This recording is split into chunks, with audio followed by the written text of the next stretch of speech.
Señor presidente, señor vicepresidente, mi nombre es Andy Pick y vengo de Nueva York. En primer lugar, felicitaciones por los impresionantes 50 años al frente de este trabajo. Y, en segundo lugar, les agradezco por promover una reunión anual tan singular, en la que se toman el tiempo para responder las preguntas de los accionistas con tanta paciencia. Estoy convencido de que son dos de las mentes más brillantes y respetadas del mundo en lo que respecta al sistema fiscal de Estados Unidos. El código fiscal de nuestro país está claramente infringido, tanto para particulares como para empresas. Hoy tenemos 2,1 billones de dólares en recursos corporativos en el extranjero, sin perspectivas de retorno, mientras enfrentamos una de las tasas impositivas corporativas más altas del planeta. Y para los contribuyentes de altos ingresos, especialmente en estados como Nueva York y California, la carga fiscal supera el 50%. ¿Qué se puede hacer para transformar esta realidad y construir un sistema más simple y justo?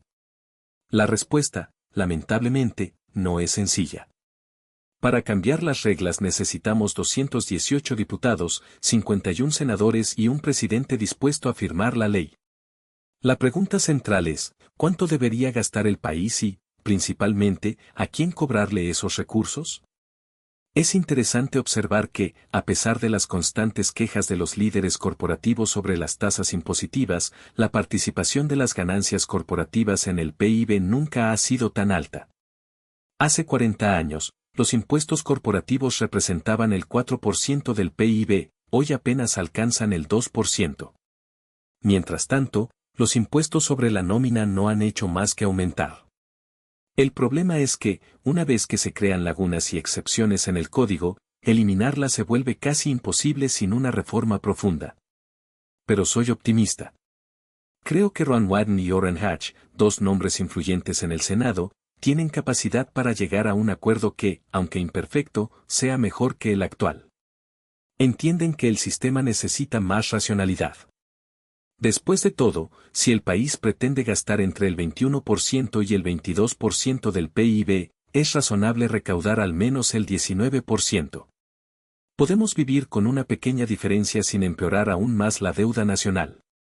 Pero no nos equivoquemos, el 19% de un PIB cercano a los 17,5 billones de dólares es dinero real. La disputa será feroz para definir quién paga más, las empresas, los particulares o los gobiernos estatales. ¿Qué pasa con el dinero en el extranjero? La regla es clara, las empresas pueden repatriarlo, siempre que paguen la tasa impositiva corporativa estadounidense del 35%. Puede parecer alto, pero hemos tenido periodos en los que la tasa llegó al 52% y, aún así, el país prosperó y los negocios crecieron. No me conmueven las quejas del sector empresarial. Lo que existe hoy es una carga impositiva corporativa que representa apenas el 2% del PIB, muy por debajo del 4% de hace décadas. Esta no es una carga insoportable. Mientras tanto, los inversores que invierten en valores de renta fija apenas obtienen un rendimiento del 0,5% y los jubilados ven reducirse su poder adquisitivo. Las empresas, cuando analizamos el rendimiento del capital tangible, arrojan algo cercano al 15%. Los accionistas se están beneficiando enormemente en comparación con los acreedores. Charlie, ¿qué opinas? Estoy completamente de acuerdo. Tampoco soy partidario del sistema fiscal actual. Vivo en California, donde la tasa impositiva sobre las ganancias de capital a largo plazo es del 13,3%, sin deducción de impuestos federales. Es absurdo. Este tipo de políticas aleja a los más ricos, que acaban migrando a estados como Florida o Hawái. Y no es casualidad, los ricos no sobrecargan los servicios públicos, no saturan las escuelas y también inyectan recursos a la economía local. California insiste en una estrategia defectuosa, pero no creo que el problema esté muy extendido en Estados Unidos. Lo cierto es que la deducción federal por impuestos estatales fue eliminada intencionalmente, y esto complica aún más la situación. Pero volviendo al punto, es increíble que algunos estados todavía no se hayan dado cuenta de que atraer a contribuyentes de altos ingresos es beneficioso para todos. Florida, por ejemplo, es mucho más inteligente a este respecto. ¿Quién, en su sano juicio, rechazaría la llegada de personas que gastan e invierten en su territorio? En cuanto a la reforma fiscal, creo que hay posibilidades reales de progreso este año. Conozco personalmente a Wyden y Hatch. Son patrióticos, competentes y quieren hacer lo correcto, incluso si no están de acuerdo con los detalles. El secreto está en el diálogo. Si pueden trabajar lejos de los focos y sin la presión de las cámaras, podrán llegar a un consenso. Después de todo, la historia muestra que solo se logran grandes acuerdos cuando las partes están dispuestas a llegar a un acuerdo. Si la Convención Constitucional de 1787 se hubiera transmitido en vivo, con cada delegado defendiendo su posición sin flexibilidad, nunca hubiéramos tenido una constitución.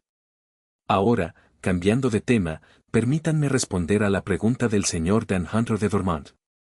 Preguntó sobre Henry Singleton y Teledine, si utilizamos su modelo como referencia y qué aprendimos del resultado de esa experiencia. Excelente pregunta. Charlie conocía personalmente a Singleton mientras yo estudiaba su carrera de cerca. Hay mucho que aprender tanto de sus estrategias durante la fase operativa como de los errores que condujeron al declive posterior. Charlie, ¿por qué no compartes tu opinión sobre el asunto?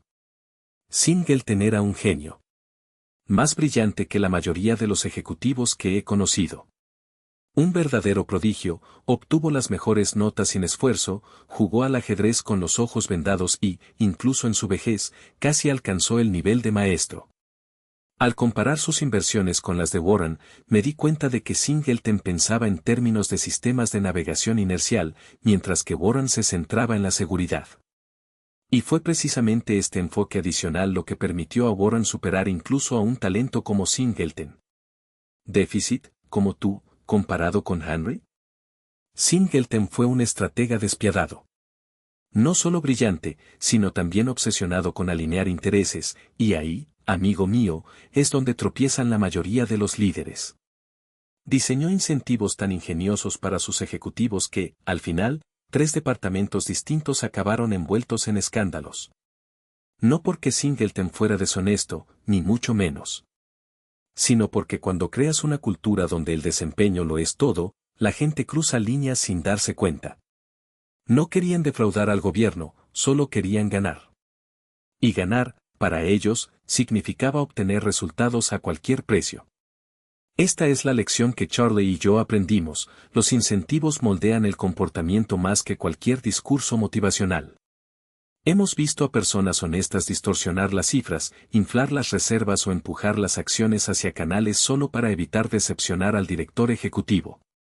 No por avaricia, sino por orgullo. Porque no quieren ser responsables de un pronóstico equivocado. Cuando el ego entra en juego, la racionalidad se pierde. ¿Y lo peor? Nadie gana. La empresa ya no obtiene beneficios, el mercado ya no es seguro, pero el daño a la reputación es irreversible. Por tanto, evitamos como la peste cualquier sistema que premie la ilusión sobre la realidad.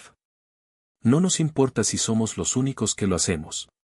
Hemos visto lo suficiente como para saber que cuando le dices a un ejecutivo que nunca podrás decepcionar a Wall Street, encontrará la manera de no hacerlo, incluso si tiene que endulzar las cifras. Y no se trata solo de una cuestión de fraude. Es una cuestión de cultura. Si el líder señala que los resultados perfectos son más importantes que la verdad, los empleados obtendrán resultados perfectos. Lo que sea necesario. ¿Recuerdas el caso de Indemnización Nacional? A finales de la década de 1960, Jack Rainwald era un hombre excepcional, brillante, carismático y un verdadero líder. Pero tenía una manera peculiar de exigir a sus subordinados. Cuando el gerente de reclamos entró en su oficina para informar un reclamo de 25,000 pesos, Jack no habló de estrategia. Lo personalizó. ¿Cómo pudiste hacerme esto?, dijo, medio en broma, medio en serio. Estas cosas siniestras me están matando. El pobre, queriendo evitar la vergüenza, empezó a ocultar reclamaciones. No por dinero, no por avaricia, solo para no tener que enfrentar la mirada decepcionada de Jack. ¿El resultado? Informes distorsionados, reaseguradoras mal informadas y una empresa que opera en la oscuridad. Todo porque un CEO envió el mensaje equivocado sin darse cuenta.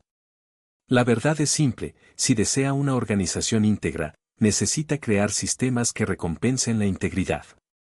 No basta con predicar la ética, hay que eliminar las tentaciones. Y eso significa nunca, bajo ninguna circunstancia, crear un entorno en el que las personas sientan que tienen que elegir entre la verdad y el éxito. Singleton comprendió esto demasiado tarde. Aprendemos de sus errores. Y al final, incluso Henry quería vender su negocio a Berkshire en acciones porque sabía que aquí los incentivos no corrompen. Se alinearon.